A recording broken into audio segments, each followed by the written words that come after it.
Nuestra penúltima clase sobre micosis sistémicas va a ser sobre paracoccidioidomicosis. La paracoccidioidomicosis, si ven, es esta rosadita que tenemos aquí y la vamos a tener como metida en estos pedazos por aquí, ve que es como en el trópico.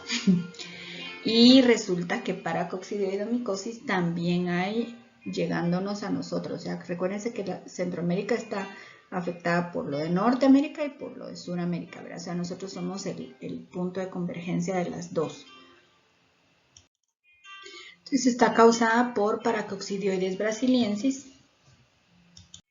Es un hongo dimórfico que vemos que podría ser levaduriforme y tener también crecimiento en la naturaleza de forma libre como moho. Y tenemos aquí cómo se ve en cultivo, de 2 días, de 5, de 10, para que vayan viendo cómo se van observando los cambios según el día del cultivo que yo tengo y cómo se va viendo el cultivo. Estas ya son imágenes mucho más chileras, ¿verdad? Pero esto ya es el cultivo de la colonia en mi medio de cultivo. El ciclo de paracoccidioides va a ser importante que ustedes lo reconozcan porque está relacionado con plantaciones agrícolas y va a estar en condiciones de sol, ¿verdad? Y humedad de suelo. Cuando estudiamos la epidemiología de paracoccidioides va a estar relacionado, por ejemplo, con plantaciones de café. Entonces, imagínense, tenemos así como el paraíso, ¿verdad? Entonces, son plantaciones, aquí lo podríamos relacionar también que en la misma zona donde se cultiva café se puede cultivar pacaya, por ejemplo, o normalmente se cultiva cardamomo. Entonces va a ser cultivos en los que la gente, como la caña de azúcar, que la gente está muy involucrada, muy cerca de la planta, y ahí es donde el hongo se va a adquirir. Entonces la epidemiología del hongo nos dice que están relacionados con humedad elevada, vegetación exuberante, o sea, es parte del trópico, verá toda la vegetación y tanta humedad en las plantas, en los árboles, en el suelo, etc. Y suelos muy ácidos, ¿verdad? En donde tenemos temperaturas que nunca llegan a ser tan frías. Entonces los hongos crecen muy bien. Y aún si bajara mucho la temperatura, como la capa del suelo es tan rica en hojas, ¿verdad? Entonces se logran mantener temperaturas bastante más altas que en el resto del ambiente. Los animales que podemos infectarnos, y ahí nos incluimos, pues somos el hombre y todo el montón de especies que puedan estar con nosotros, ¿verdad? Esto incluye animales silvestres y animales domésticos. La paracoccidioidomicosis va a ser una enfermedad zoonótica también, ¿verdad? Que yo voy a tener, puedo tener infectados a mis animales o puedo infectarme yo, pero no se lo puedo transmitir yo, o sea, son enfermedades que no son contagiosas. Y esto es algo, o sea, el hongo me afectó, pero yo no se lo puedo pegar a alguien más, porque son internas, el hongo no produce esporas en mí. Tal vez por vía sanguínea se podría, pero serían casos así como muy raros, ¿verdad? Entonces, ¿qué es lo que me puede causar? Puede producir infecciones subclínicas. Muchos de estos pueden producir infecciones subclínicas y si mi sistema inmune funciona divinamente, pues salen, pero otros no. En otros casos puede darme síntomas gripales o ya causarme enfermedades sistémicas más complejas, ¿verdad? En cuanto al diagnóstico, se va a presentar porque voy a buscar los microorganismos en biopsias o en ganglios linfáticos con pus.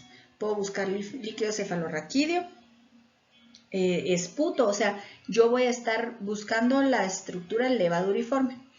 Es algo complicado el aislamiento porque yo puedo confundirlo con otros hongos. Pero entonces tengo que saber muy bien qué estoy buscando y por supuesto ahora en todas las enfermedades el PCR es definitivo porque es lo único que realmente nos dice si sí es o no es, ¿verdad? Entonces el PCR es como lo máximo en todas, no solo en estas. El ciclo de vida, igual que en los anteriores, ellos tienen un ciclo saprofítico y un ciclo parasítico. El saprofítico es micelial y el parasítico es levaduriforme. Entonces, por eso es que son dimórficos. Y antes se tenía clasificado como una cosa el saprofítico y como otra cosa el parasítico. Entonces, no se había hecho el clic de que eran lo mismo. Ahora, por cuestiones de genética, ya se sabe. Bueno, tenemos aquí lesiones no solo van a ser internas, sino que puede causar lesiones externas, úlceras, ¿verdad?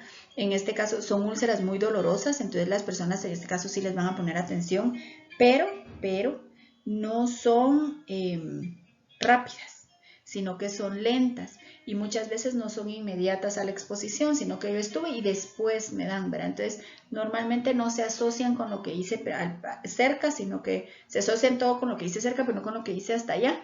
Entonces ahí es donde yo puedo tener como complicaciones con el cuadro de saber si sí es o no es. Se fijan que es en el área donde estuvimos expuestos a las esporas.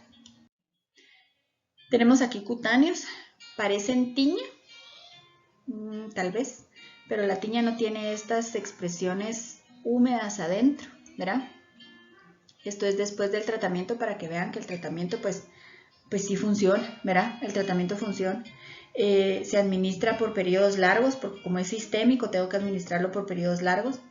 Si ven las lesiones que tiene esta persona, pues podríamos decir que es herpes tal vez, pero el herpes no es tan redondo, pero ¿verdad? O sea, son lesiones que no muy sé en dónde podrían ir a la primera. Entonces, por eso la importancia de su historia clínica que siempre les recalcamos, ¿verdad?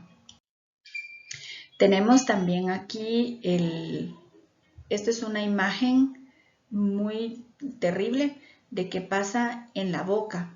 Cuando yo inhalo, las partículas no solo se van adentro, sino que se pueden quedar en mucosas, ya lo habíamos visto con anteriores, y producir lesiones muy dolorosas. Miren las cavernas que se hacen, ¿verdad? O sea, el hongo se come el tejido.